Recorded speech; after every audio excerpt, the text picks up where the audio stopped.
Welcome back to another episode of 100% Fresh with T-Chef Mission. Today, we are going to be jumping into... how chefs build menus around everything. Anything. Everything, anything. Everything and anything. I think it's really a good point to note that we, as chefs with our experience and a lot of what we've been able to learn in our careers, how we can take that to home, or we can help take it into even some of our clients' kitchens and help those families, navigate some complexities of figuring out what they can eat. Yeah. So whether it's specific themes for events or anything like that, we can easily fit that in, or how it fits around our clients' schedules and lives and everything around that. So that's kind of where we're going to dive a little bit deeper as to where we start and then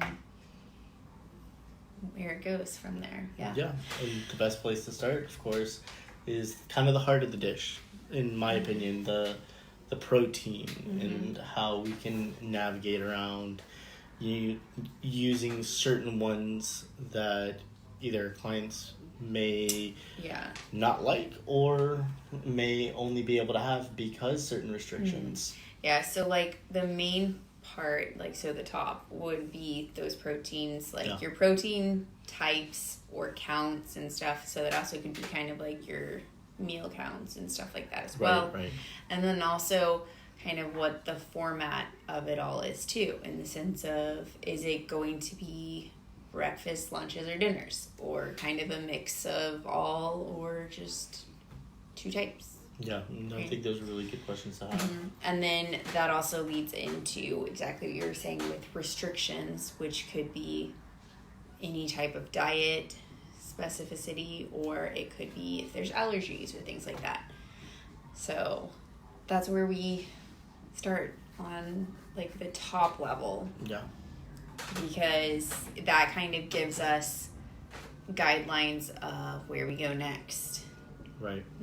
Because then we like to pair certain proteins with certain sides. And when we're creating menus, one of the big things that we really like to do is make sure that we're utilizing the ingredients in multiple dishes to basically help cover any gaps or any spaces. And that way it gets used as much as possible. So there's not a bunch of additional waste. Yeah. I think we all have found recipes where we're like, I'm going to experiment with this. And then we have a random ingredient that we never use again. Yeah. I'm trying to recall one that we've had recently. I think one of the ingredients that we probably have purchased a little few too many of recently would be zucchini and squash. But we utilize it in just about every dinner that we like to make. Right. But see, no, because when you said we buy too many of things, it made me think of I think we have grits, so then I buy polenta, and then we have 6 things of polenta and no grits. But that's another issue. That's a whole other issue. But but zucchini and squash isn't one of the challenging ones. For instance, a spice that isn't necessarily widely used all the time could be Chinese 5-spice. That's very true. It's very specific. It's kind of very niche cuisine and things like that. But what we really work to do is that we take those ingredients and we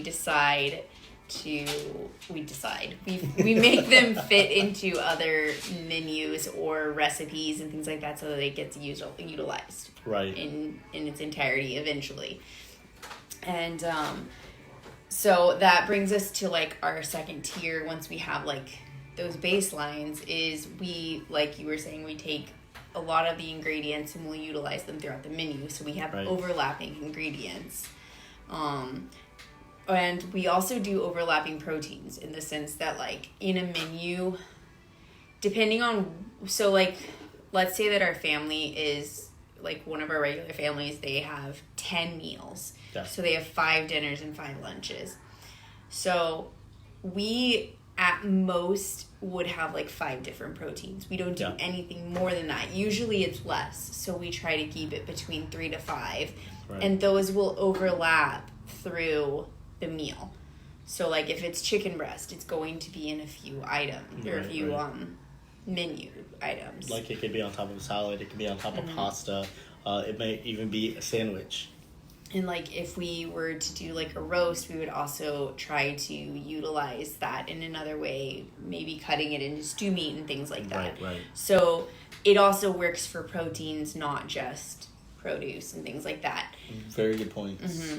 And then within that, we also will kind of select regions around the world or around the US of like what kind of flavor profile do we want to play around with this week. Could it be we go a bit more home style and then maybe Korean, which we like to do a little bit of both, but also kind of like infusing flavor. See, and I like the way you said that of, you know, that we try to play around with the menus. And my first immediate thought was that it's not necessarily play around with kind of like experimenting in some uncharted territory. It's more of like playing around in the sense of being able to experience other cuisines and cultures through that food. Yeah.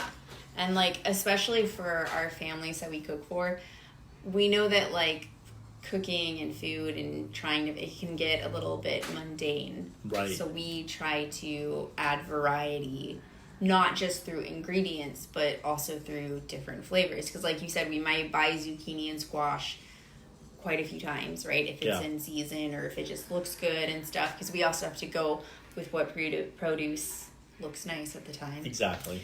Because we're not going to buy crappy produce. No, absolutely not. But so...